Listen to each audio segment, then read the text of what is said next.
Boa noite, meu amigo querido. Doutora Flávia, como vamos? Boa noite, tudo bem? Boa noite. Esse sabe tudo desse tema, então hoje vamos colher pérolas de conhecimento desse cara incrível que é pré-candidato aqui no Rio de Janeiro a deputado estadual. Acho que a advocacia se felicita com isso, né? É importante essa representatividade nossa na classe aqui, né? De pessoas que entendem das nossas necessidades, né, Marivaldo? Na Verdade. Alerj, eu acho que a advocacia precisa ocupar esses espaços políticos, né? Tomar esses espaços para que nós possamos ter representatividade nas casas legislativas. E esse tema de hoje, Marivaldo, você que entende tudo do assunto, hoje eu sou tua aluna e venho aqui aprender um pouco sobre essa questão das guardas, né? Do papel constitucional das guardas municipais, que é sempre tão debatido, tão polêmico, né? Então, eu queria te passar a palavra para você tecer as suas considerações iniciais, Marivaldo Sena. Doutora Flávia, primeiramente é uma honra, um privilégio extremo, né, estar participando dessa live com você. Você é uma pessoa extremamente querida, uma pessoa que a gente admira, uma pessoa que a gente tem que render todas as homenagens pela sua luta, pelo seu trabalho, pelo seu empenho. Uma pessoa realmente admirável. Representa não só as mulheres, mas representa a advocacia e representa principalmente, né, os desvalidos, aqueles que precisam de uma mão, aqueles que precisam de um afeto, aqueles que precisam de uma ajuda.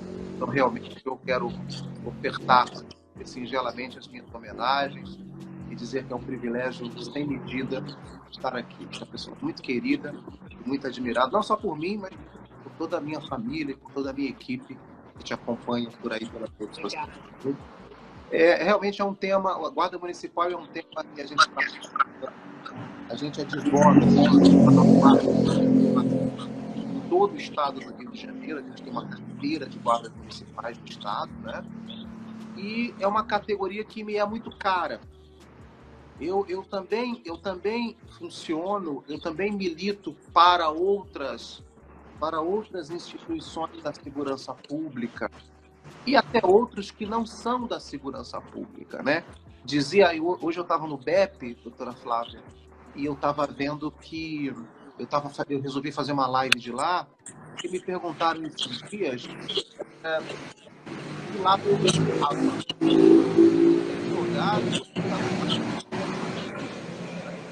O advogado está do lado daquilo que é verdadeiro, o advogado está do lado daquilo que é certo, o advogado está do lado daquele que é desvalido, abandonado e desalentado, seja da segurança pública ou não.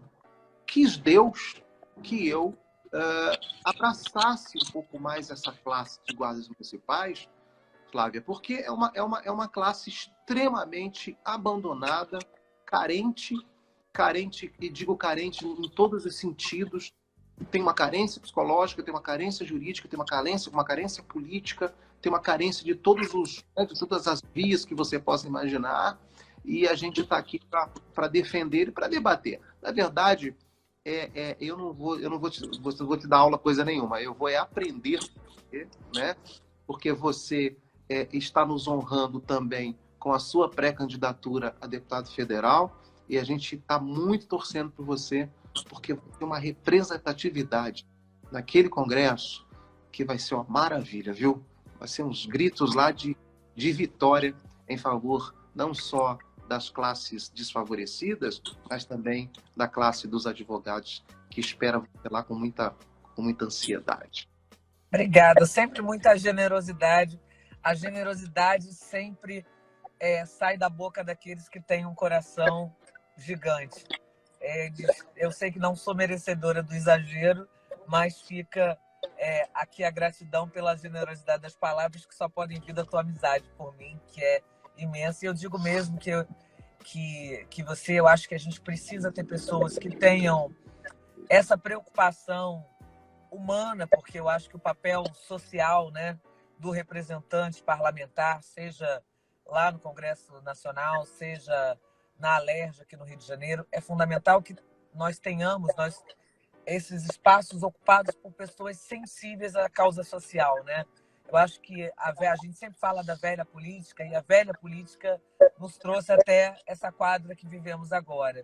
E eu penso que esse ano é um ano assim, absolutamente simbólico e de grande importância para o processo político brasileiro. Eu acho que é um ano marcante, definitivamente, sobretudo pós-pandemia, né? Que, na verdade, ainda vivemos hoje vacinados, mas durante uma crise econômica imensa causada também por essa pandemia que nos assolou todo o planeta, mas em especial o Brasil, que teve que passar por isso no meio de um desgoverno, de uma pessoa completamente despreparada à frente do Executivo Nacional. Então, eu acho que essa eleição é um divisor de águas no Brasil. Acho que é importante que nós comecemos a pensar que tipo de representante a gente está colocando, não só nos cargos do Poder Executivo, mas no Poder Legislativo também, porque não se faz uma condução só com o governo executivo, né? Só com o Poder Executivo. Então, é fundamental que as casas legislativas, sejam elas estaduais ou federais, estejam com representantes antenados e ligados às questões sociais. E Perfeito. Marivaldo Sena é um desses representantes preparados e sensíveis à causa social, com o trabalho de uma vida inteira voltado para isso. Mas eu queria te tietar um pouquinho aqui, Flávia, porque eu conheço muito pouquinho da instituição que você está à frente. Então, antes de eu falar aqui dos guardas, que eu estou vendo um montão de guarda aqui já entrando, todo mundo curioso para o nosso bate-papo, como é que é esse negócio aí de anjos? Como é que é anjos? Instituto Anjos da Liberdade. Na verdade, hoje eu me licenciei do Instituto. O Instituto foi fundado esse ano, faz 20 anos. Eu sou fundadora do Instituto Anjos da Liberdade. Atualmente estou licenciada, faço parte do Anjos, mas não presido mais, né? Por conta do processo político, a gente é obrigado a fazer esse afastamento dos cargos diretivos, né? Sim. Mas é uma instituição que luta por direitos fundamentais há 20 anos em vários campos da sociedade, né? O Instituto começou lá no seu iniciozinho, né?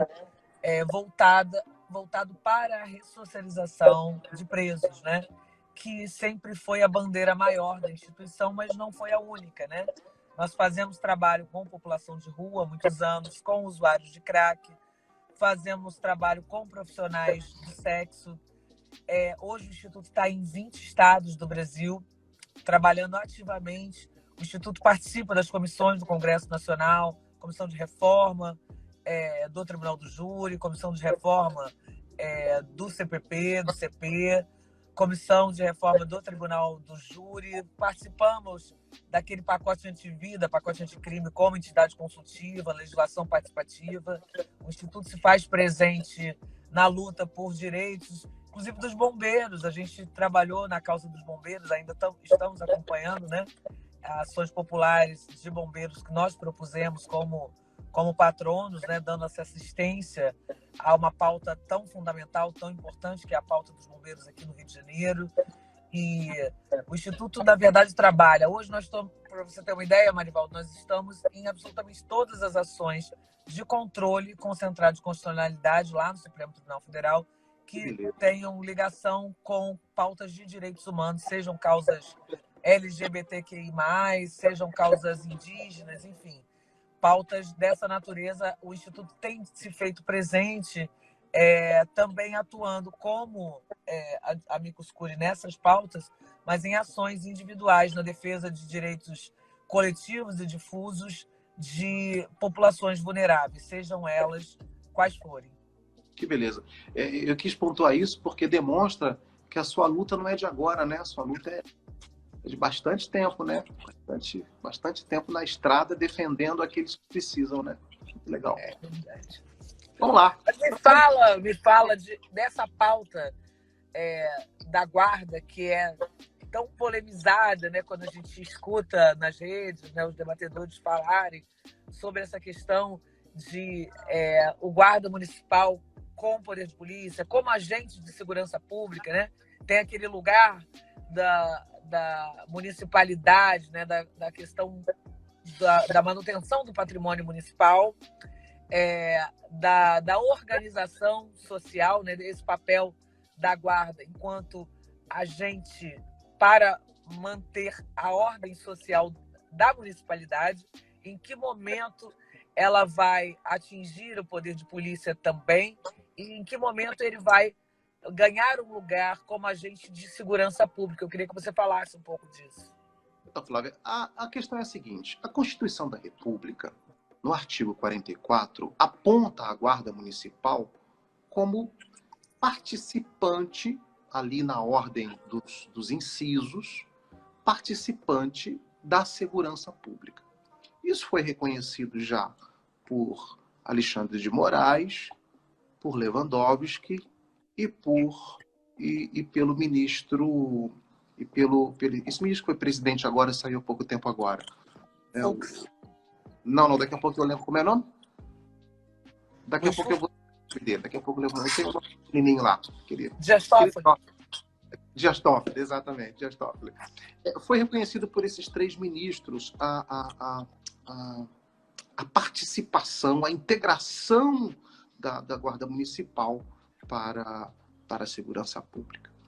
Ocorre que os municípios, alguns tribunais do Estado, a rigor, o Tribunal Fluminense e o Tribunal do Rio de Janeiro, resistem a essa percepção, resistem a esse posicionamento da Corte Maior.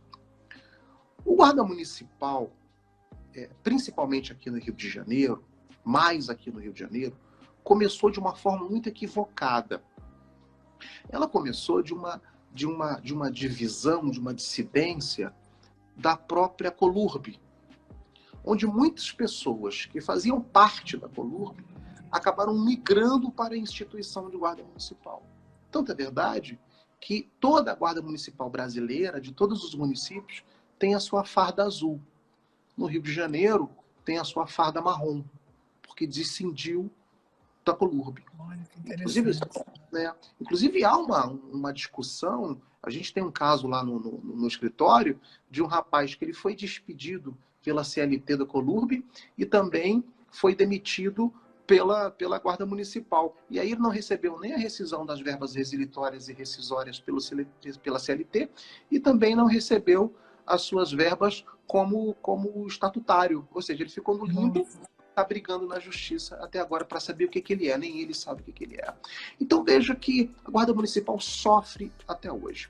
Por conta disso, alguns municípios espalhados pelo Brasil abraçaram a Guarda Municipal como segurança pública.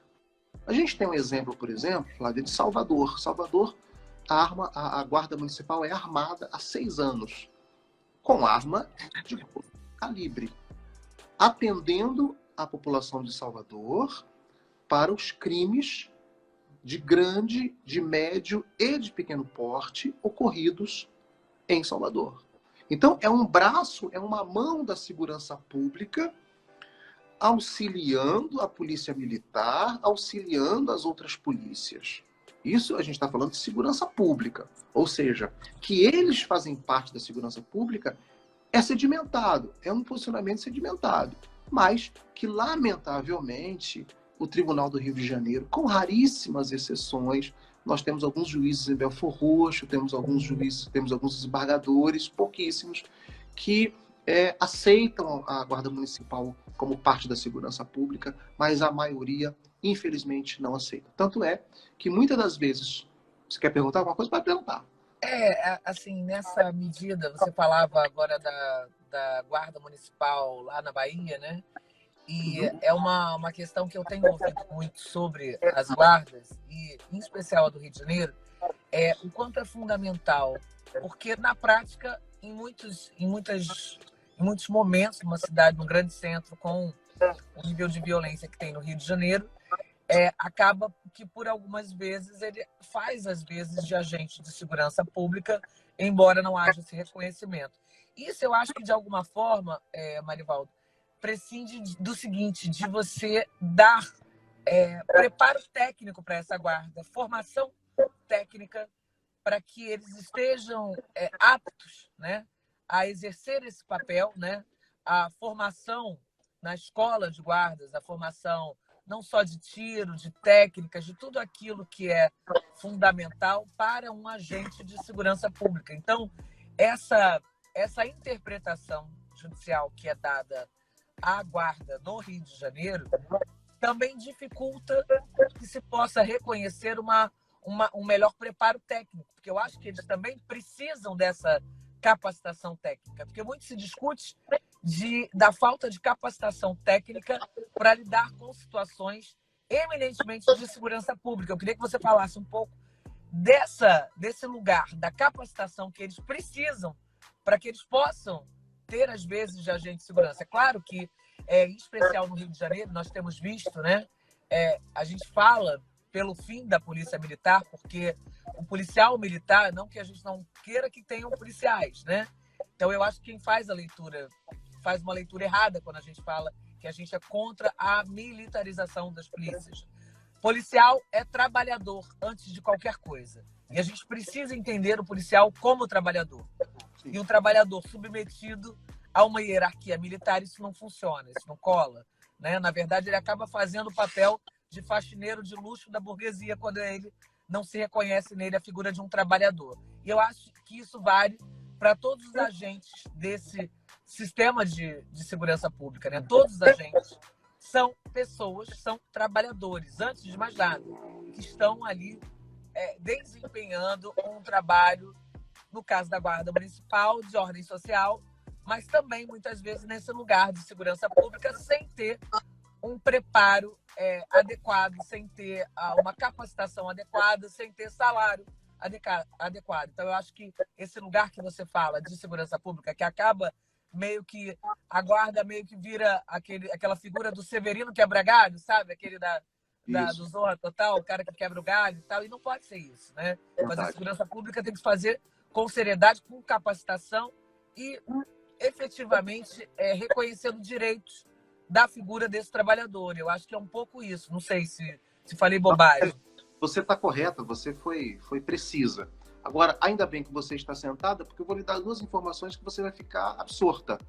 Perceba, a primeira, a Guarda Municipal, ela recebe todo o treinamento que a polícia recebe. Todo o treinamento, todo, para a segurança pública. Então, a Guarda é treinada tal qual a polícia é treinada, menos para manipulação de armas letais, ok? Menos para a manipulação de armas letais. Ou seja, todo o treinamento é igual, subtraindo o treinamento de arma de fogo. Beleza, até aí tudo bem. Agora, nós temos uma unidade, que é o GOI, né? Você sabe que a Guarda Municipal ela é dividida em unidades, né? Você tem o GTM, você tem o GOI, você tem o CANIL, você tem várias unidades que abarcam a Guarda Municipal como um todo.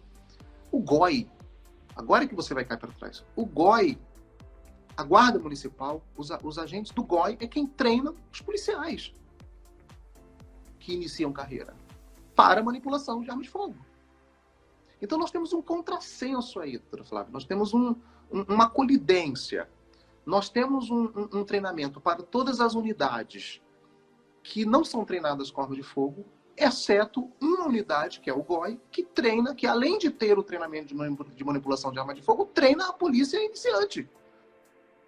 Ora, ou você pode, ou você não pode. Então, é uma informação que a gente vai tendo, né, pelo caminho, que a gente fica assim, estarrecido. Então, na realidade, você diz muito bem quando a Guarda Municipal virou um faz-tudo. Porque a Guarda Municipal sofre aquela discriminação da população quando o administrador público dá ordem para que eles façam a varredura nas ruas públicas de camelôs que estejam eventualmente trabalhando licitamente ou ilicitamente, com produtos lícitos ou com produtos lícitos, não se sabe, e a população fica revoltada contra a Guarda Municipal. Primeiro, aquele não é a função precípua da Guarda Municipal. A função precípua da Guarda Municipal para a legislação de regência é que a Guarda Municipal dê apoio aos agentes de ordem pública. Secretaria de Ordem Pública é uma coisa, Guarda municipal é outra coisa. Nós temos, por exemplo, pegando o seu raciocínio, nós temos, por exemplo, a segurança presente, centro presente, MER presente, não sei o que mais presente, que pegam os policiais militares nos seus dias de folga para fazer essa função. Por que não pegam os guardas municipais? Que ficam ali ao léu, na Uruguaiana, estamos falando de Rio, né? Só por enquanto. Uruguaiana, Largo da Carioca e adjacências, para ficar ao léu, só para ficar guardando patrimônio. Né? A legislação, esse guardar patrimônio, a legislação já avançou nisso há muito tempo. Tanto é, por exemplo, nós temos uma unidade da Guarda Municipal de praia, por exemplo. Quando você vai à orla do Rio, quando você vai frequentar as praias do Rio, você vê o Guarda Municipal de praia, de orla, que está ali para quê? Para combater delitos. Ele não está ali para guardar a praia. Né? Ele não está ali para guardar o mar. Entendeu? Então é uma questão de raciocínio. Ele não está ali para guardar nada, ele está ali para guardar a população. De quê? Dos arrastões, dos pequenos furtos, dos arrebatamentos de celulares. Ele está ali para guardar a pessoa de ser furtada de seus aparelhos eletrônicos que estejam lançando mão ali na beira da praia. Ele corre atrás de pessoas que estejam traficando, na traficância. Enfim, então ele está ali desarmado. Veja que coisa. Ele está ali desarmado para combater, ele está ali sem nenhuma autoridade bélica, sem nenhum poder bélico, para combater quem tem autoridade, quem tem posse de arma, quem tem o porte ilegal da arma, que é a pessoa que está ali para delinquir. Então é uma briga, é uma luta, e essa é a minha luta, desigual. Você não pode manter uma instituição desarmada e pedir para que aquela instituição desarmada vá combater o crime armado. Então, essa é a grande discussão. Então, realmente, você está correta, a gente precisa de um treinamento amplo, com muita intensidade, para que a Guarda Municipal possa manipular a arma de fogo. Aliás, mais, Marivaldo, o mais curioso... Isso é um problema recorrente, endêmico aqui no Rio de Janeiro, a forma como se lidar com segurança pública como uma questão emergencial na base da formação daquele encaixe monstruoso, chama a Polícia Rodoviária Federal, por exemplo, agora há poucos dias, lá numa operação no complexo lá da Penha, uma operação com uso indevido da Polícia Rodoviária Federal, sem que nenhuma atribuição justificasse aquela atividade ali, porque o Estado do Rio de Janeiro, historicamente, se faz a segurança pública, se toma medidas de segurança pública na base do improviso, na base do arrumadinho, né? Daquele esticadinho ali. Eu acho que um pouco da forma como o Estado do Rio de Janeiro lida com as guardas municipais, né, dos municípios do Estado, é meio que tomando a mesma medida, né? Da mesma forma isso é conduzido. Assim, erradamente, em detrimento da população, mas também em detrimento desse trabalhador, que antes de tudo, o guarda municipal, ele é um trabalhador. Exato. Antes de tudo, né? E ele é um trabalhador que não tem condições de exercer aquela função para a qual os superiores dele o designam, né? Porque há uma limitação legal de como ele vai fazer isso, né? E há uma falta que ele possa atividade. Ele não é treinado, ele não é capacitado para isso, né? Do ponto de vista, claro, para usar arma letal não é só você saber dar tiro, é muito além disso, né? Não é só saber usar a arma, muito além da formação de dar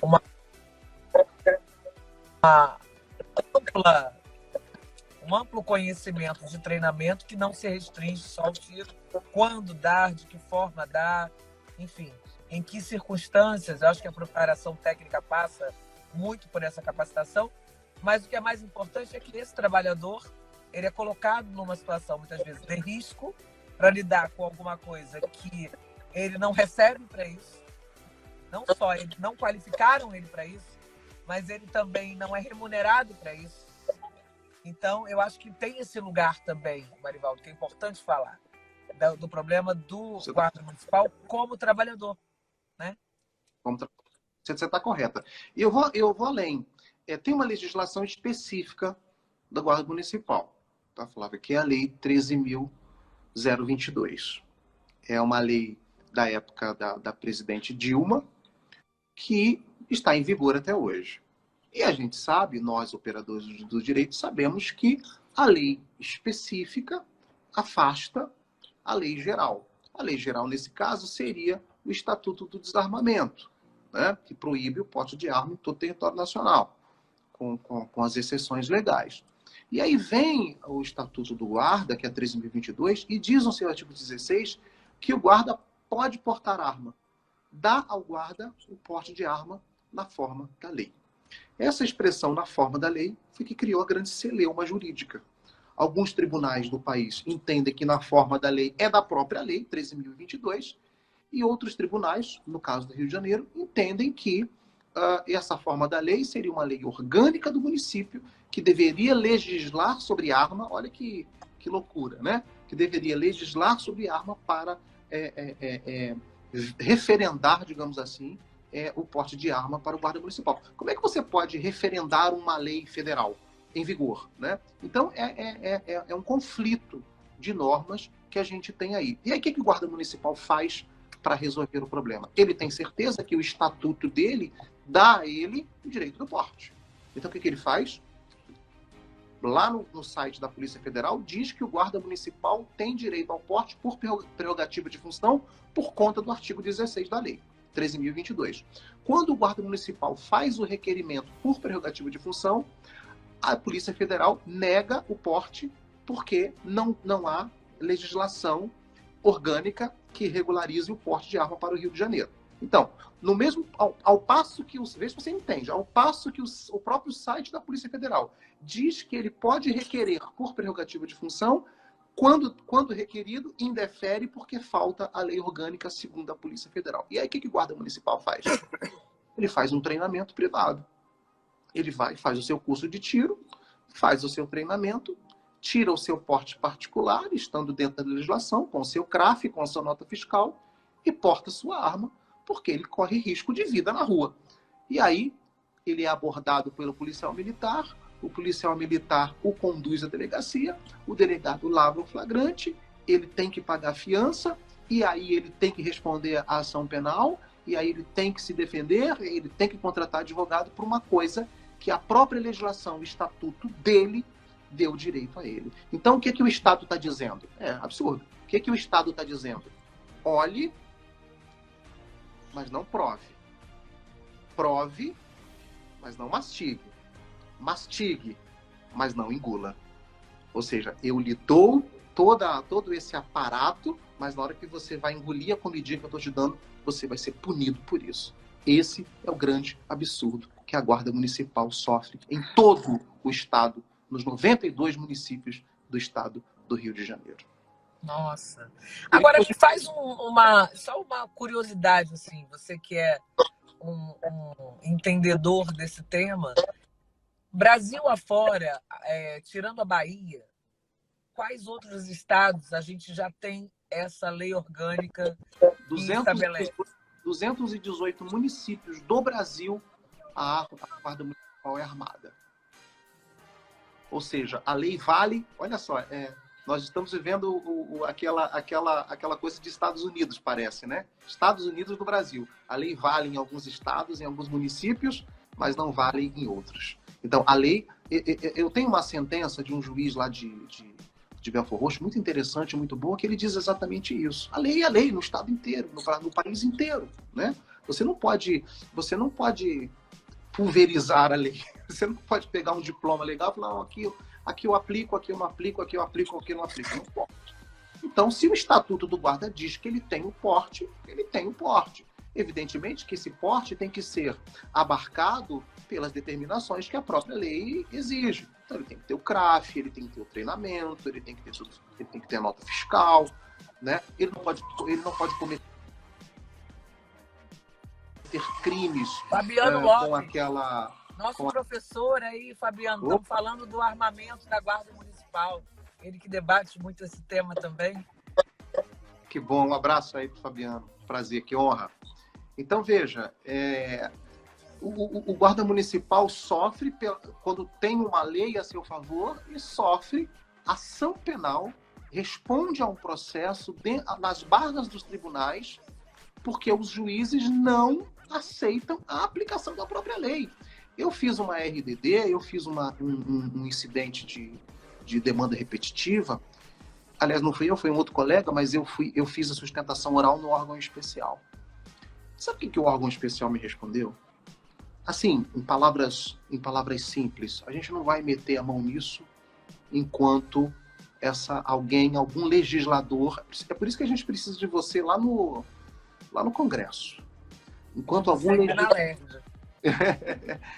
algum legislador não consertar essa lei. Para o Tribunal do Rio de Janeiro, há um vício na construção do artigo 16. Para mim também há, viu, Flávio?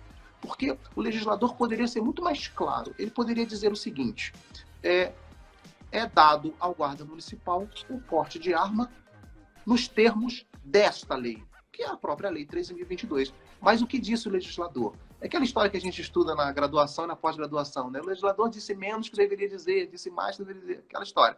O que ele poderia dizer? Na forma desta lei. Mas ele disse o quê? Na forma da lei. Que lei?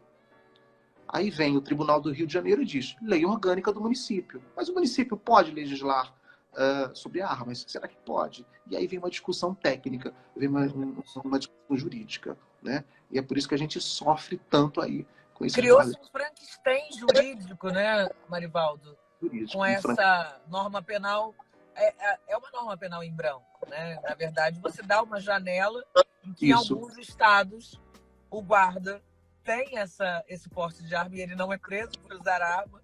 E no Rio de Janeiro, trocando em miúdos, né?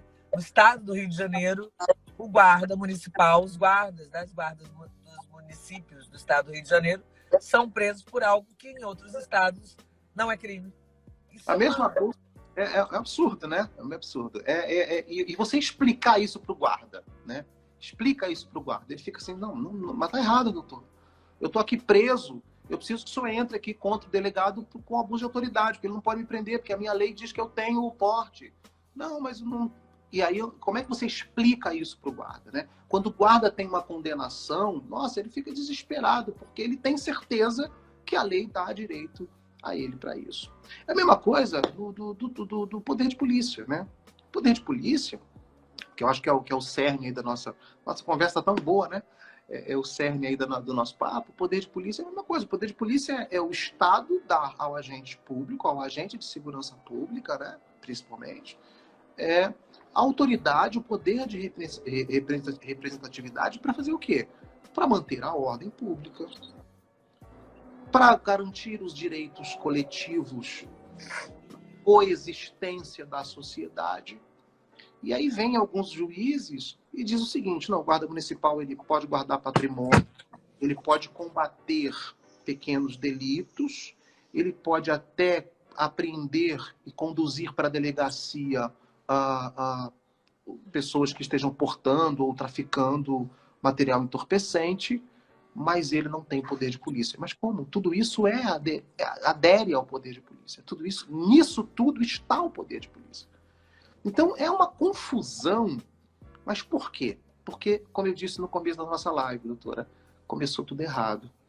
Lá atrás, né, quando difundiu, quando descendiu da Colurb, a coisa começou estruturalmente errada.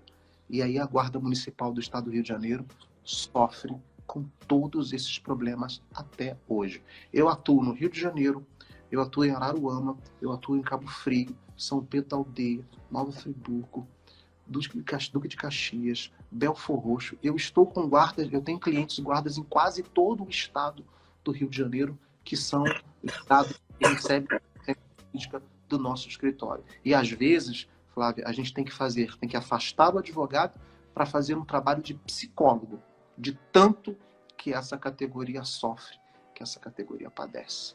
Então, eu acho, Marivaldo, que isso é um problema, assim, na verdade, que nós temos de cultura, né? É um problema cultural na nossa sociedade. Hoje eu falava mais cedo que várias questões que nós vivemos, a gente fala de punição, eu falava de machismo, né, que a gente não vai resolver a questão da violência contra a mulher com punições graves, como se punitivismo resolvesse segurança pública, resolvesse violência, como se houvesse proporção entre pena e delito. Mas esse lugar que você fala, né, o lugar do agente, do trabalhador, do guarda municipal trabalhador, é o mesmo lugar que eu vejo o policial militar trabalhador, que ele mesmo não se vê. Isso é uma coisa perversa que o Estado faz com esse trabalhador, sabe? Esse tipo de pensamento, ele, na verdade, vulnerabiliza o próprio trabalhador.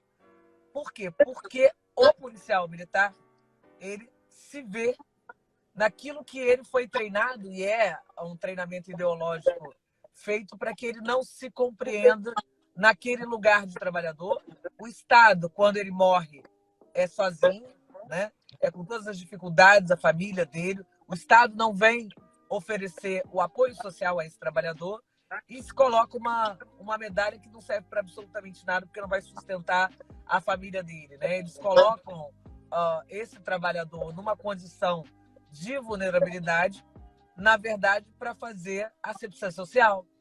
E eu acho que, em alguma medida, a Guarda Municipal, nesse sistema, nesse engendramento perverso, ela também é colocada, ela é usada por um Estado que, no lugar de promover segurança pública da forma que deveria ser promovida, ele se utiliza desse trabalhador, você entende? Vulnerabilizando ele com promessas vis, né? E aquilo que ele deveria ter, que é a capacitação técnica, que é salário justo, que são os direitos inerentes àquela condição de agente, porque no final ele acaba como quebra-galho sendo um agente de segurança pública, mas não recebe, do ponto de vista trabalhista, os direitos que deveria ter um trabalhador de segurança pública. Então, eu acho que essa medida é muito importante, que ele primeiro se entenda como trabalhador, mais do que pensar, olha, eu preciso me proteger, eu não estou aqui dizendo que ele não tem que se proteger, até porque a gente tem essa questão da norma penal em branco aí com relação ao uso de arma, mas eu acho que vai além disso, Marivaldo. Eu acho que é uma discussão de flexibilização de direitos na condição de trabalhador desviado de função, porque na verdade é isso, ou se estabelece de uma vez por todas essa função por lei orgânica. Eu acho que nisso você vai poder ajudar bastante lá na Alerj, quando estiver ocupando o teu cargo lá no teu mandato, na tua investidura. Eu acho que precisa ter esse lugar, precisa ter essa fala, precisa ter alguém que brigue por isso, mas também fazer com que essa categoria se perceba trabalhadora e se perceba usada, porque é isso que está acontecendo. E a gente pensar a segurança pública, a gente tem que pensar em cada um dos personagens desse sistema. O policial não é inimigo, ele é posto como inimigo. Tem até uma música que eu não me lembro agora de quem é, depois alguém que está assistindo aí fala pra gente, Polícia e Ladrão, que na verdade o bandido morto na favela e o guarda que estão na mesma ambulância ali, na verdade eles foram colocados em uma situação pelo sistema. Oi? Marcelo D2. Isso. D2. Eles foram colocados em uma situação de confronto para atender interesses econômicos de outras pessoas que passam bem longe daquela zona de conflito ali, né? Então, esse sistema de segurança pública não funciona. Isso é bastante lógico. Mas para a gente mudar isso, a gente precisa pensar em cada personagem desse quebra-cabeça. É verdade. O D2 diz, né? Eles conversando na música, né? O D2 diz, o oficial diz, se eu morrer, vão me condecorar, e o marginal, entre aspas, né? Diz, se eu morrer, vem outro em meu lugar, né? Então, isso que você falou é tão certo, é tão acertado, Flávia, que você quer ver uma coisa. Eu tenho 2 exemplos assim na minha carreira, assim que me deixam assim muito muito assustado. Eu defendi 2 policiais que foram socorrer uma menina que estava sendo estuprada. Uma jovem menina de 13, 14 anos que estava sendo estuprada. Ouviram gritos, chamaram a polícia, os PMs entraram na residência e salvaram a menina. Quando isso chegou no judiciário, os 2 policiais foram presos por violação ao domicílio. Foi isso.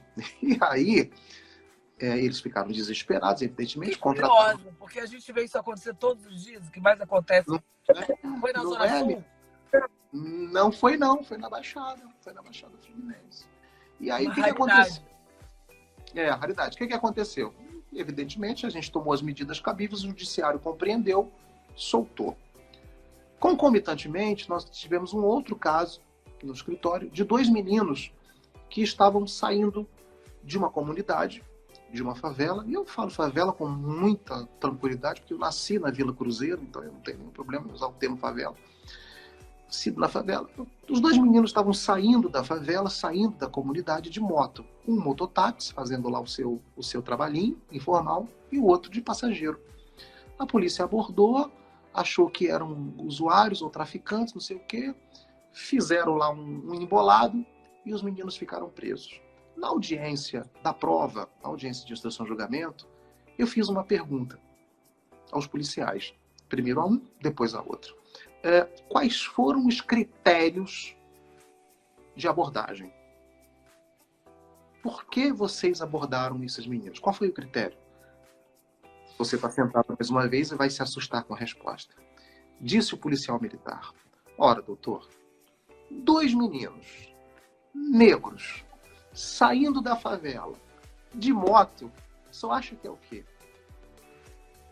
Evidentemente que foram absolvidos, né? A juíza, quando ouviu isso, falou, a defesa ficou até fácil para a defesa. Então veja, como é que o Estado, isso é culpa do policial? O policial que eu pego os 2 exemplos, o policial que socorreu, achando que estava fazendo certo em salvar uma menina, foi preso. O outro abordou os dois meninos negros favelados por causa do estereótipo da comunidade, também achando que eles estavam representando a força do Estado. Então, na verdade, veja que a gente fala a palavra Estado, Estado, Estado, Estado, Estado a todo momento, porque é a ausência total do Estado. Eu fui quase, se você me permite rapidinho, Flávia, eu fui quase que um menino de pensado, né, Marivaldo? Depois eu vou falar disso. Isso não é ausência. O problema é que quem está representando o Estado, isso não é por acaso. Isso é pensado perversamente para ser assim. Pois é. Parece que é de caso pensado, como diria antigamente. Parece não, eu não tenho nenhuma dúvida de que é de caso pensado. Então, veja, eu por exemplo, eu tenho muita... Eu quase fui um menino de rua, né? Fui menino de favela, tal, criado sem família, aquela coisa toda, mas eu fui abrigado pelas instituições evangélicas. Então, as instituições evangélicas cuidaram de mim, forjaram meu caráter, me colocaram na escola, eu estudei, também fiz a minha parte, me esforcei, aquela coisa toda. Mas por que não acontece com os outros? Né? Por que os outros saem de uma favela de moto e tem um estereótipo de bandido? Né? Por que o policial vai salvar alguém que está sendo sexualmente agredido e é preso? Então, os valores estão completamente perdidos, completamente, né, subvertidos. Eu penso, Marivaldo, que a gente precisa pensar, e a gente precisa pensar quando a gente vai votar, principalmente, né? Quando a gente vai exercer a nossa cidadania, escolhendo os nossos representantes, que tipo de representantes a gente está escolhendo e pelo que a gente está fazendo. Porque, na realidade, a gente vê se falar em segurança pública durante todos os processos eleitorais, isso é uma coisa comum, né? Em todas as eleições, como uma coisa relevante, né? no pleito eleitoral. Então, quando eu vou falar de segurança pública, eu falo, olha, eu vou comprar mais armamento, eu vou comprar mais blindados, porque está muito perigoso. E a gente não vê um pensamento voltado para a questão de se criar mecanismos sociais para diminuir a violência, né? Diminuir a violência. E eu tenho dito isso, fiz um vídeo até outro dia falando disso, que não dá para fazer segurança pública com o preço dos alimentos como está no mercado. Fazer segurança pública é garantir comida no prato de cada família. Isso é fazer segurança pública. Fazer segurança pública é garantir escola e saneamento básico para todo mundo. Isso é fazer segurança pública. Não é comprar mais um caveirão, mais um helicóptero. Isso não vai fazer segurança pública. Porque a segurança pública é um conjunto de coisas. Existe uma mentalidade punitivista, né? Essa última semana, o G1 anunciou que nós chegamos à triste marca de 912 mil pessoas encarceradas no Brasil. E eu já anunciava isso quando foi promulgado o pacote antivida, né, o pacote anticrime. Eu dizia que isso ia acontecer, de fato, porque é evidente, houve uma flexibilização de direitos fundamentais, um agravamento na execução penal, um agravamento nas prisões cautelares, né? Então, houve uma mitigação da presunção de inocência em alguma medida. Nós só tivemos perdas. E o que é mais importante, assim, é que o punitivismo no Brasil, eu sempre falo, ele é ambidestro, ele está na esquerda, ele está na direita. A população prisional no Brasil quadriplicou nos governos Lula e Dilma, né, nos 16 anos do governo Lula e Dilma. Então, não pensem, eu falo isso no conforto de uma pessoa, de uma ativista de extrema esquerda, que hoje está num partido de centrão, mais para a direita, enfim. Mas eu acho que a gente precisa falar de entrismo, falar da importância de você debater com o outro lado, porque se você não traz todo mundo para a mesa de conversa, a gente vai ficar lá fazendo piquete e não vai resolver absolutamente nada. A gente precisa discutir maduramente, trazer o outro lado para pensar com a gente, mas o sistema pensa perversamente quando ele forma, por exemplo, lá no BOPE, né? Ele forma uma tropa que é ideologizada. Nós vimos isso lá nos filmes Tropa de Elite 1 e 2, né? Como é que esse policial, que é um agente do Estado, que vai falar em nome do Estado, vai agir em nome do Estado, como é que ele vulnerabiliza a vida dele, como é que ele vulnerabiliza a vida do outro. Ele é tão ideologizado que ele canta até musiquinha. Tropa de Elite, qual é a sua missão? Entrar na favela para deixar corpo no chão, num país que não tem pena de morte. Então, quando você pensa que as nossas polícias, elas são ideologizadas para fazer o serviço sujo, né? Para fazer esse jogo da asepsia social, quando a gente pensa nisso, a gente entende o porquê de você ouvir, por exemplo, esse policial ter dito assim, com tanta tranquilidade, sem o menor medo, no judiciário. A gente tem no Rio de Janeiro a súmula 70, que diz que aquele policial ali, o valor probatório da palavra dele é praticamente incontestável, ele praticamente tem fé pública, segundo a súmula.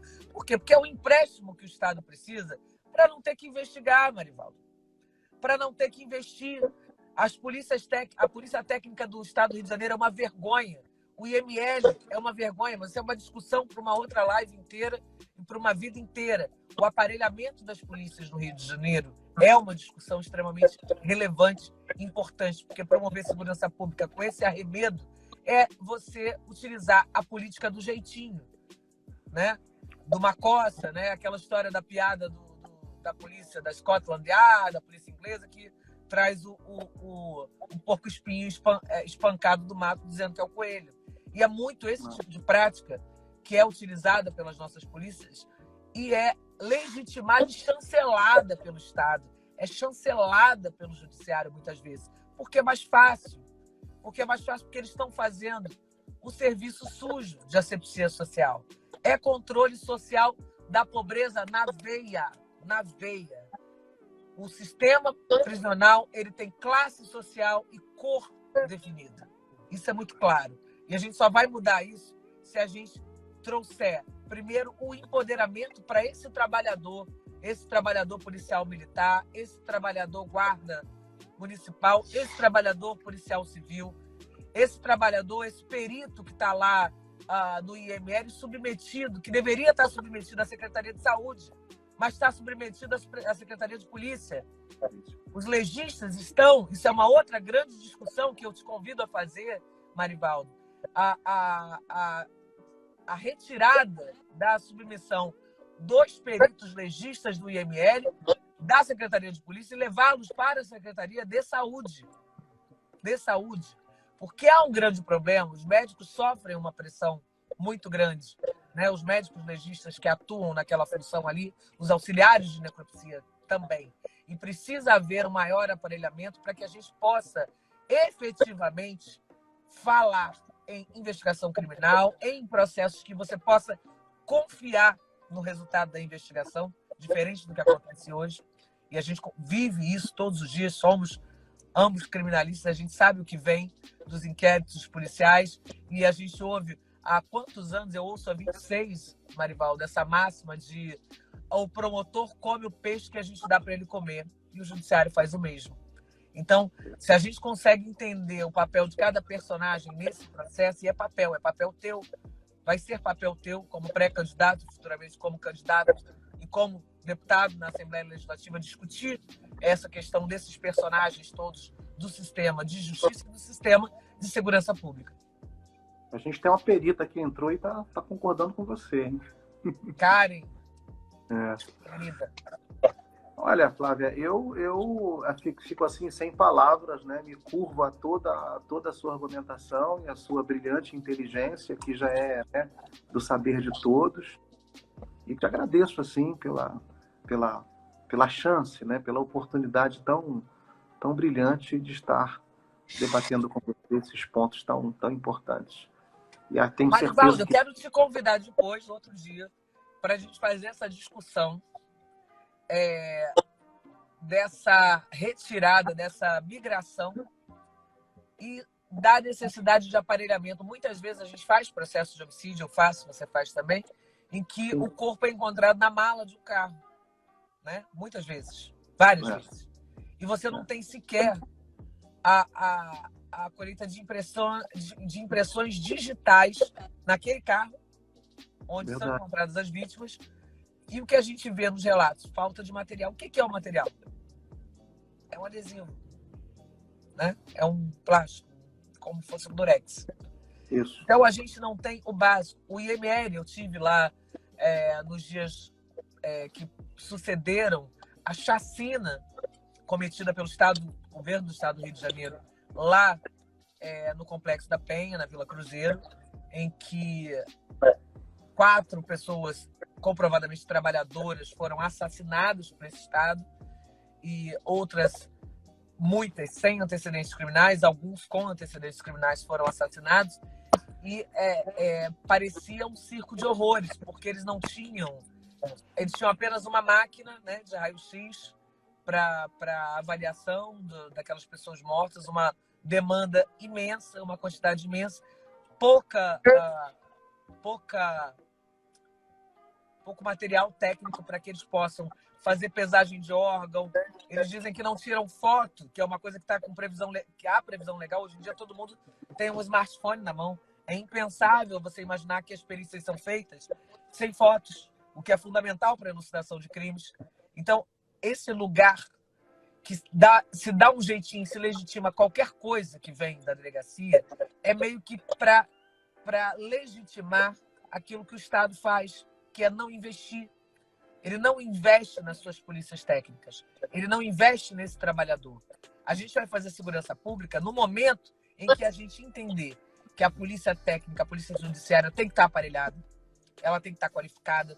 A guarda municipal, ela vai fazer um serviço de segurança pública, ela tem que estar capacitada, ela tem que estar aparelhada e ela tem que estar remunerada para isso.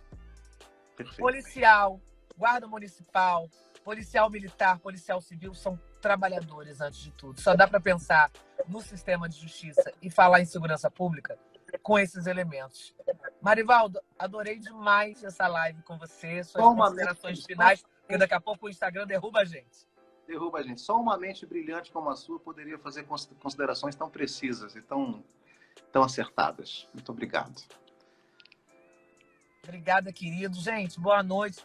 Obrigada pela audiência, Karen. Vou deixar gravado aqui no meu perfil. Tá bom? Tá bom. A gente se vê e vamos tomar um café. Vamos tomar um café, hein? Vamos caminhar aí, que a nossa luta é grande. Vamos caminhar. Vamos juntos. Beijo, grande gente. Sucesso. Tchau, tchau.